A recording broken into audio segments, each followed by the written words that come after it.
আজ আমি তোমাদের চারটি বেদ আছে, চারটি বেদে পুরোহিত বা ঋত্বিকের নাম, পুরোহিতের অপর নাম হচ্ছে ঋত্বিক। চার বেদের যে পুরোহিত যে যজ্ঞ করে তাদের নামগুলো আমরা জানবো।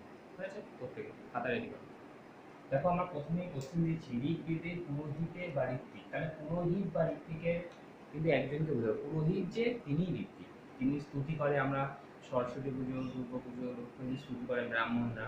হ্যাঁ, সেই ঋগ্বেদ সম্পর্কে, অর্থাৎ সেখানে কোনো দেবতা না, কিন্তু বেদ সম্পর্কে, অর্থাৎ ঋগ্বেদের যে স্তুতি করছে সেটার নাম কি?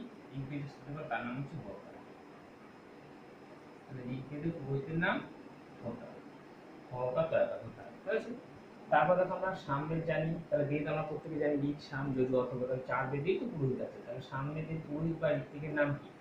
সামবেদ হচ্ছে উদ্গয়। পশু দ হসন্ত হবে। হ্যাঁ, সংস্কৃত এটা সবসময় ফলো রাখতে হবে। উদ্গয়াকার গাথা। তাহলে উদ্গাতা হচ্ছে সামবেদের, আর ঋগ্বেদের হচ্ছে হোতা। আর আছে কি যজুর্বেদের। স্পেলিং গুলো সব শুনে নেবে। যজুর্বেদের পুরোহিত বা ঋত্বিকের নাম কি? যজুর্বেদের পুরোহিত বা ঋত্বিকের নাম হচ্ছে অধৈর্য। অ ভয় ভয় অন্তের জয় রেত অধৈর্য। হুম, তাহলে যজুর্বেদের পুরোহিতের নাম হচ্ছে অধৈর্য। তারপরে দেখো অথর্ববেদ দিয়েছে। অথর্ববেদ, অথর্ববেদের পুরোহিত বা ঋত্বিকের নাম কি? এটা হচ্ছে ব্রহ্মা।